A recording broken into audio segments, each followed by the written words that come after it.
Good morning, Eva. Just as a background here, when did you come to Deep River? From where? Well, I came from McGill. I was a summer student here in 1966, and I applied, I guess, in the fall of 1965, I guess, at the employment office at McGill. And I was really lucky because I was there for help in, finding a summer job, and the employment officer there was an elderly lady, and most of the jobs she found for us were, waitressing tables and stuff like that for women. Real excitement. Yeah. So as I was sitting there waiting in the room, there was the receptionist there. And we got talking, and when I told her I was studying zoology, she said, "Well, have you tried looking at atomic energy?" And I said, "Well, I'm in zoology, but she said, "Well, no, they have a biology department. They have they do environmental stuff. You should apply." So I applied, and then I got hired on as a summer student. In 66? 66, yeah. 66. I was your summer student in 65. Oh, okay. So, yeah. And then you came here, you met Dave here, Yeah. Dave had just been hired on in NRX as a shift supervisor. He had graduated from UNB in 1966. And then we met here and continued the relationship through the winter there, and got married in the spring. Yeah, May of '67. Yeah. And my notes from something earlier that I talked to you was that the Gallagher family actually had some earlier connection with Chalk River as well. Yes, because my father-in-law worked for DIL and CIL in Nobel, and Dave was actually lived there. He was born in Parry Sound in '42. And they had moved to Nobel, I think it was 1941 or something. Just a sec here. I'll take my glasses off here. Okay, so it says, in 1941, in the late 1940, my husband was conscripted to work in the engineering department of the vital munitions operation called Defense Industries Limited, instead of a soldier. So we went there,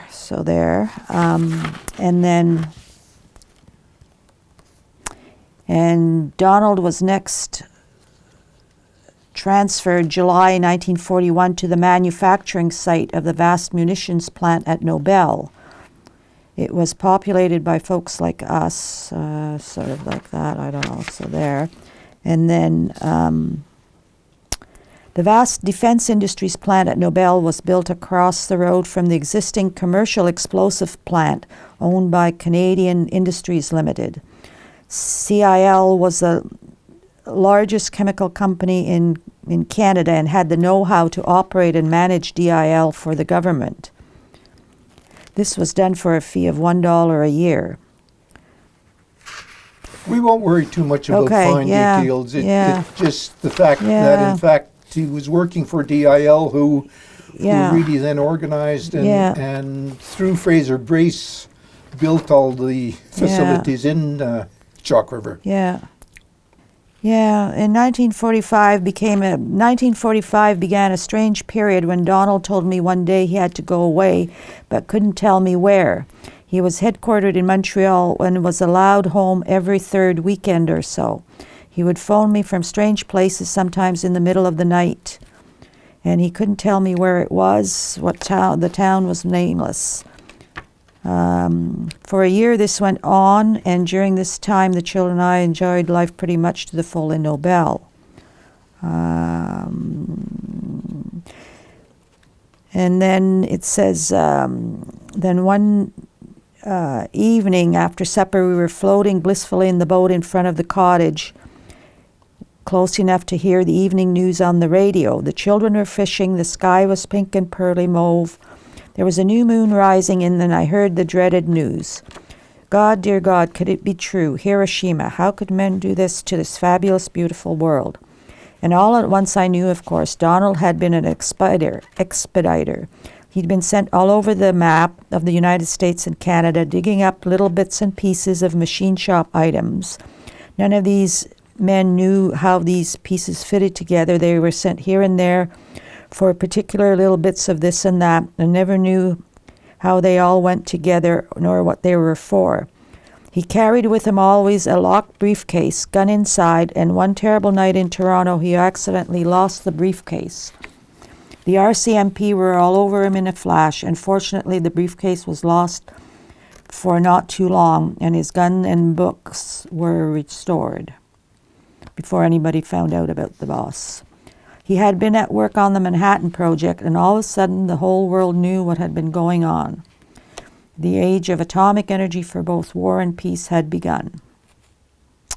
So that was it. And then, excellent. Excellent. That's a bit of history that the family of, shared very, very early on. Yeah, sort of, yeah. You eventually left to have family and then came back as a guide with public affairs, or?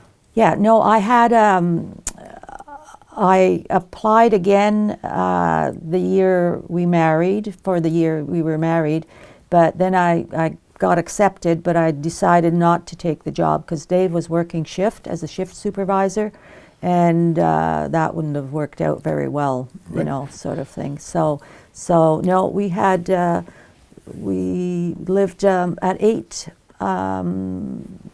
Claremont, not Claremont, 8, what's this one? Glendale, 8 Glendale, right. And then we had a 72, Christopher was born. Uh-huh. And then we moved to 16 Claremont, yeah, so. I'm not sure when they officially started to have tours of the plant. Going back into the ACL review, I see that in 1964 they said they had 4,000, and they limited to 4 not to interrupt people. And finally, then in 1967, the Public Information Center, the PIC Center, was built. That year, they brought in 12,000 visitors in just the 3 months. Yeah. And that continued for years and years. And just those 3 months of summertime were bringing in tremendous numbers of people. Well, they had plant tours in the off season as well. Yes. With the tour guide there, like Merv Ranger. Merv Ranger early on, and Frank Finley joined in. Finley, Frank, I did a little bit of research on. Unfortunately, he passed away fairly recently, but he actually joined the company in '57 and wasted his talents on other things until he finally joined the public affairs branch. You then were hired as a group in 1981? It was 81 or 80. What year was 3 Mile Island? 79, late 79, but the tour group recruited, we have a photograph of you a little bit younger, joining in 81. Like we were hired, okay, so we had the interview in for what was Forest Hall with Frank Finley and the other guy in Hal Tracy. Hal Tracy, yes. And so they were looking for bilingual guides.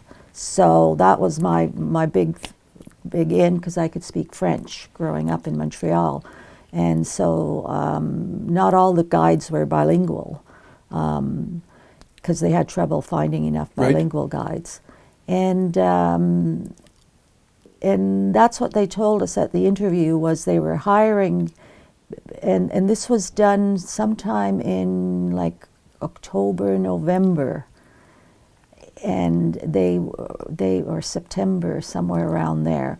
And they were saying they were doing this because of the increased interest in nuclear because of 3 Mile Island. And so then we got our training. We were supposed to get 3 weeks of training, and it was the 3 weeks before Christmas like, you know. A little bit better timing might have been handy. Yeah, and so I think we finished like on the 24th or something, 22nd of December, and they decided that the 3 weeks wasn't enough of training, so we got a further 3 weeks after that in January. So I'm wondering whether that was taken in January of 1981. Could well be, yes. I'm not 100% sure. Yeah. Okay. Yeah, and it was really fantastic training. We got to visit everything. You know, we got to go down to the powerhouse. We got to see, of course, all the reactors and that. We got to tour around the waste management areas, the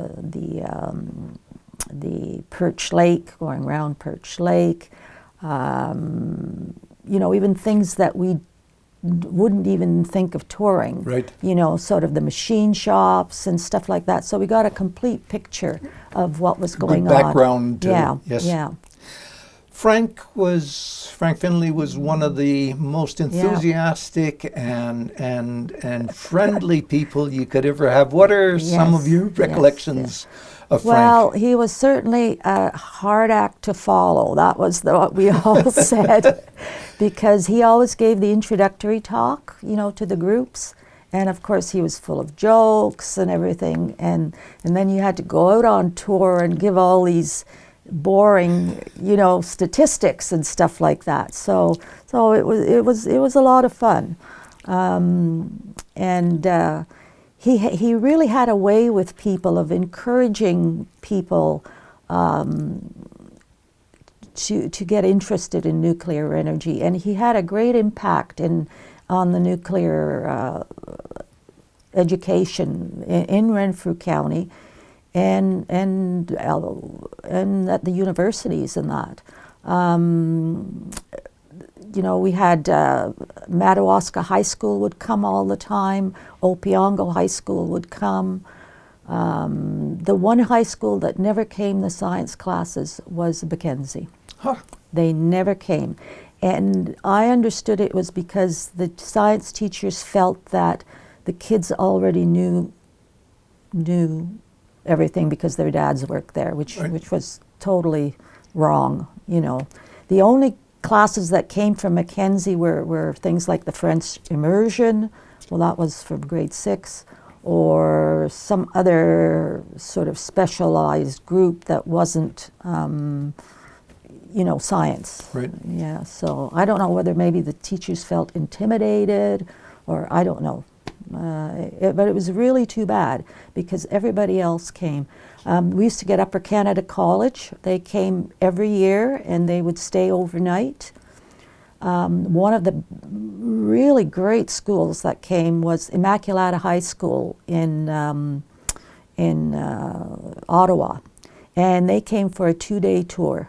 They stayed overnight and in Forest Hall.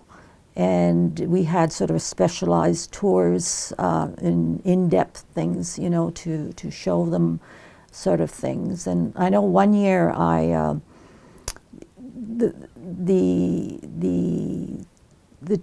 the in-depth sort of things used to be kind of scattered around. They didn't really make sense. So one year I decided, well, we'll call this, How Do We Build a Fuel Bundle?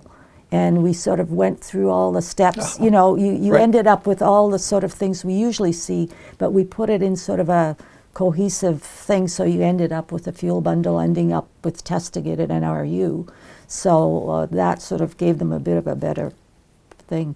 And then on the first night, we would have a supper, and we would invite various scientists to come and talk to the students, and that was really great for the kids to talk to them like that on an informal basis. And I remember that one year, you know, it was my turn to invite the people, and at that time Phyllis Heaney and what was her other name, they were the first female reactor operators in North America, shift operators. Because Phyllis Heaney was in charge of, was a shift operator in NRU, and Davlin Hickey, that was the other one. Yeah, they were both there in NRU. So I invited Phyllis, and I specifically invited her because she was like a hippie back then, Right. even then, and she had, I don't know, maybe a tongue piercing or a nose. She had a nose thing or something. So I wanted them to see, you know, scientists were not all, you know, geeks or whatever. So so after the tour, so Phyllis was great, you know, that was great. But after the tour, the teacher came up to me and said, you know, that was really great, but you know, Phyllis there, I don't think she gave the right impression, you know. So that was I thought that was kind of funny because, you know, well, that was a Catholic school too, so maybe they were a little bit more rigid and strict Right. in their thinking. Yeah. So I looked up also through the ACL review the end of summers, and they consistently were closing in the first week of September and reporting numbers like 12,000 people this summer, and the final one from 1985 put a total on for the 18 years that the PIC had been opened. At that point, they had had 250,000 visitors, which is amazing education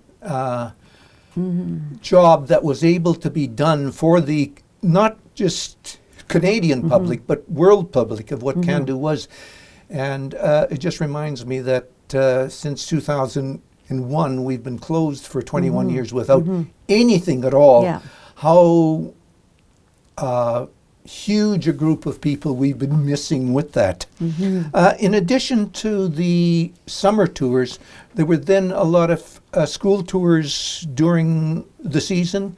And finally, one of the most successful probably was also the teachers' seminar that was held. There were teachers from all over.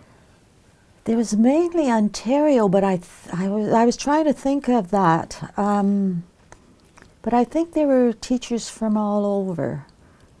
It was mostly, I think, well, it was easier for people from Eastern Ontario, particularly, and Ontario, but there were numbers of teachers and it was a weekend due, for up to 150 people. So 150 teachers spreading the word was also a huge... yes. Yeah, I can't remember whether it was from all over, because I know from out west, like they're, traveling out west and that, they don't know anything about nuclear or anything like that. Yeah. So it would have been really worthwhile for them to have come from.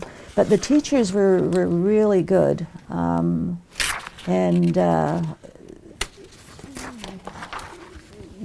They had all these specialized talks and tours and things like that. And that was really, really worthwhile. And they really need to do something like that again. Yes. Well, that's what we hope, that perhaps with the Nuclear Heritage Group, we can begin a bit more education, because it's been a long time since there has been Now, did you continue with the tour guiding until the PIC Center was actually shut down? Yeah.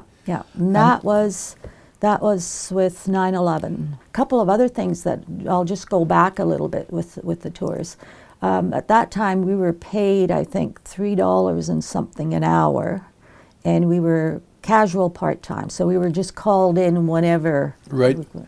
And so they still continued on with the summer students, and the summer students were paid, I think, $6 an hour. So we complained, and we ended up with pay equity. So, and eventually they didn't hire the summer students. They gave us the summer student role, and that gave us a little bit more work. Right.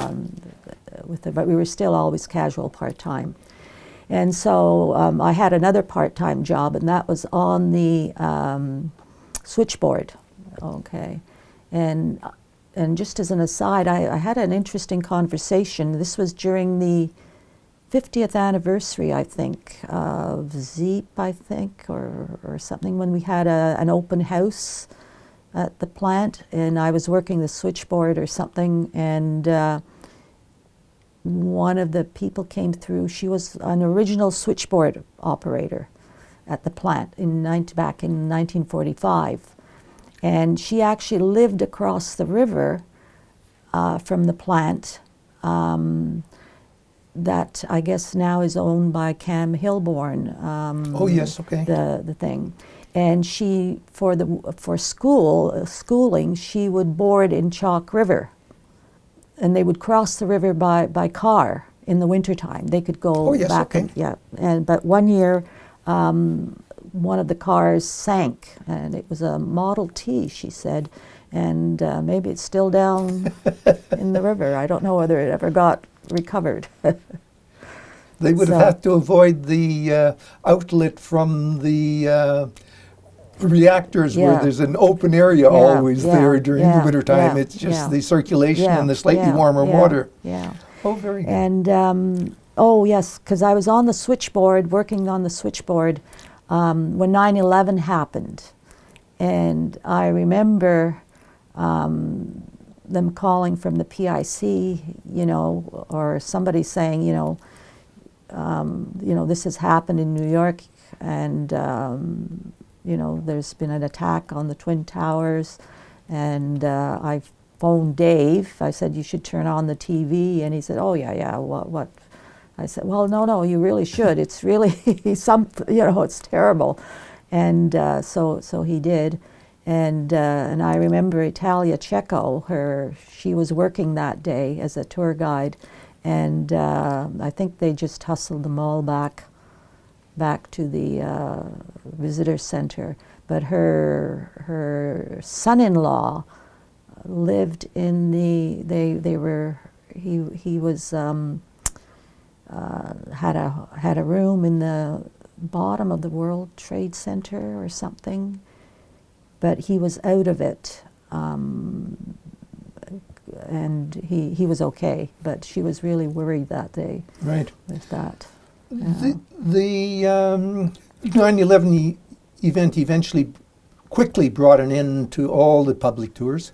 Yeah. And which A, was a shame, but B, the second big shame was that most of the fantastic displays and films and videos just disappeared, and most of them, I think Jeremy Whitlock saved maybe 1%, but all the equipment disappeared into the dump, and it was an absolute shame there. You were able to generate for us from some of your own notes a big list of all the videos and films that had been over the years, and we hope we might be able to find them somewhere because they were just excellent information. Well, they went to the National Archives, I think, or the National Film Board. Okay, because remember, a couple of the films were nitrite films, which could catch fire. But there was a lot of stuff. The photography department didn't have copies of. It may be archives within ACL or CNL are very difficult to access for us. So we will see. It's certainly a route that we can preserve in the future. Yeah, because they had several different secretaries, I guess, in public affairs. And each time they got a new one, they would reorganize everything and throw stuff out. And I think maybe that's what happened with the letter that my father-in-law wrote about, the Hiroshima and Nagasaki and that thing, because I had it in a folder at the PIC from when I had displayed it when it was the 50th anniversary, I think, of ZEEP. And then I thought I emptied everything out of the PIC, but I might have just left that thing there, and then everything got thrown away. Right. Well, we hope some of it may still be somewhere that we can recover parts of it. Yeah. And it would be fantastic if we can again get into a public information and education program, because nuclear hasn't been educating people about itself, and it's a real shame. Maybe we'll have to come back and get some ideas from you onto that into the future. Well, thank you very much. I also would be negligent if I didn't mention that you have also built up a reputation as a very successful ceramicist and potter into Deep River. And there is a fantastic piece that I have seen that in the future, when you get tired of it, we'd like to welcome it here, of a beaver converting... chewing up a fuel bundle. Ottawa Valley wood into nuclear fuel bundles. Yes, I still get very angry when I see a lot of these projects that get canceled. And, you know, there was so much that was going on there at ACL that could have, you know, kept going if the government had just had a little bit more brain power, I guess. Well, maybe we need public education to get people in behind it a bit more and talk to their people. With the concerns of global warming, we're on the upswing but there I once more. noticed, like, did you notice the email from Sue Dion on Chalk River Discussion Group, how the government has not put nuclear as part of the green energy? Yes. Yeah, so she's looking for people to sign a petition. Yes. Yeah. And if the government doesn't say nuclear is green, like, then we're kind of lost. Yes. Well, thank you very much once more, Eva. Okay. I was just trying to think of some other sort of little stories that we had. I do remember one year we had one of the groups that used to come was Bible study group that used to go. There's that Pentecostal, as you're driving to Cobden there on that flat plain. Oh yes, just outside the... Yes, they used to come up for a tour as well. And one of the gentlemen there on a tour to NRU got contamination on his trousers. So they had to take away his trousers and give him an extra pair that they had around. And one of the places we also got to tour in our orientation, which I forgot to tell, which was really quite funny, was the laundry. And the laundry was where they had all the red underwear and the red socks, and they actually had sock stringers, stringers, I don't know what you call them, sock stretchers, I guess, to hang up the socks to dry, and they were all hung there, all these red socks and red underwear, and we just broke out laughing because... It took us some time to actually locate a pair of fresh red underwear. The socks we had for some time, but we now have a display out here with the suits and the... Did you get the sock stretcher? No. Okay, well, you need to get that. We'll have to keep an eye out for one of those as well. And the tours were structured this way in the summertime, actually. You could, they had the bus tours that left, I think, one or twice in the morning or twice in the afternoon. And those you just had to show up ahead of time. And you had to show identification. You always had to show identification. But you also had the 3-hour walking tour in the morning. And for that, you needed to sign up the day ahead or something. And you had to be older than some... Yes, you had to be 12 years of age, for all the tours. Right. Visiting to the visitor center, you could be younger. but to go on the actual tour, you had to be 12 years of age. And so the tours were structured like that. And then for the rest of the year, not during the summer, it was organized groups only. And one of the big groups was actually the Terry Fox group. Uh-huh. Okay, the Terry Fox Center was set up in Ottawa for kids all across Canada. And they came up for a whole day tour, and that was a whole busload, or maybe it was two.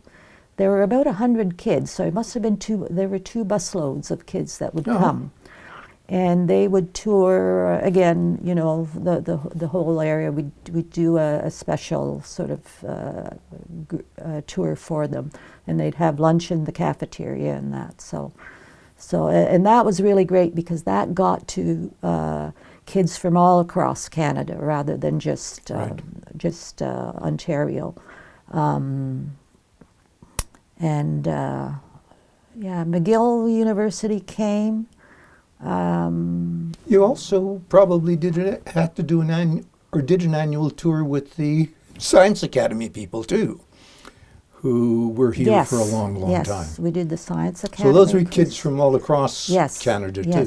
Yes, so those were there Spread the too. word. Yes, that way. So they had a really varied group, and Frank was very good at keeping in touch with the people, so that they would not, you know, so they would come back, and that kind of dropped off after when we had Pat Smith, and I think she was the last one with there. It wasn't quite as intense in terms of getting them, but that was pretty good.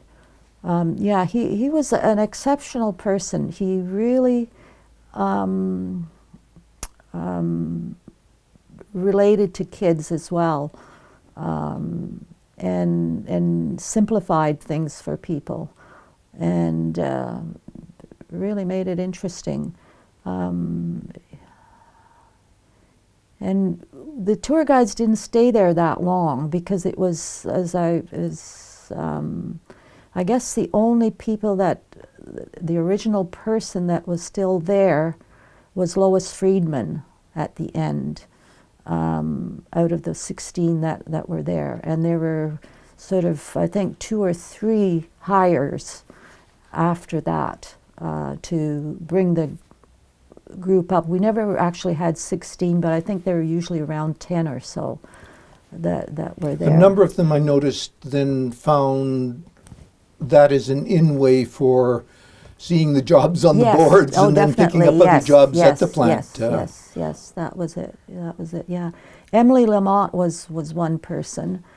She was a tour guide before, and she got the job as a tour guide and then got on. Same with Irene Speranzini and Francine Rochefort. She also got on. Jane Duff, I think, too. Jane Duff, yeah, too, and a lot of them, yeah. So we had a couple of tour guides that were hired later on. They were from around Golden Lake and that. So that kind of brought in, sort of maybe spread the word down there towards Killaloe and that, which was quite anti-nuclear there. Yes. So, yeah. So, and that was Dr.